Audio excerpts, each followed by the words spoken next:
திருவண்ணாமலை மாவட்டத்தில் ஒரே நாளில் 60 போலீசாரை பணியிட மாற்றம் செய்து மாவட்ட காவல்துறை கண்காணிப்பாளர் கார்த்திகேயன் உத்தரவிட்டுள்ளார். இதில் உதவி ஆய்வாளர்கள், சிறப்பு உதவி ஆய்வாளர்கள், ஏட்டுகள் என 38 போலீசார் ஏற்கனவே பணியிட மாற்றம் கோரியிருந்தனர். போலூர், செங்கம், செய்யாறு, மதுவிலக்கு அமலாக்க பிரிவில் பணியாற்றிய 6 போலீசார், சட்டம் ஒழுங்கு மற்றும் போக்குவரத்து பிரிவிற்கும் பல காவல் நிலையங்களில் பணியாற்றிய 16 போலீசார் மதுவிலக்கு அமலாக்க பிரிவிற்கும் பணியிட மாற்றம் செய்யப்பட்டுள்ளனர்.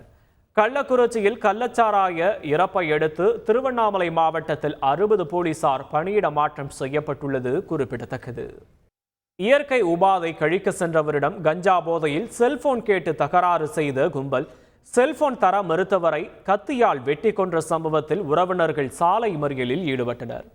ராணிப்பேட்டை மாவட்டம் கரிக்கந்தாங்கல் கிராமத்தைச் சேர்ந்த கட்டட தொழிலாளி தேவராஜ் என்பவர் இந்த சம்பவத்தில் கொலை செய்யப்பட்டுள்ளார்.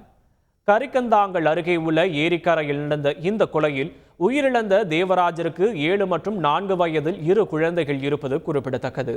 தொடர்ந்து கிராமத்தில் போலீஸ் பாதுகாப்பு போடப்பட்டிருக்கும் நிலையில் தலைமறைவாக உள்ள போதை கும்பலை போலீசார் தேடி வருகின்றனர்.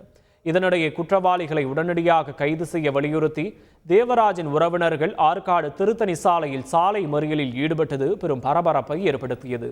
இதனால் கடும் போக்குவரத்து நெரிசல் ஏற்பட்ட நிலையில் உடனே சம்பவ இடத்திற்கு விரைந்த போலீசார் பேச்சுவார்த்தை நடத்தினர்.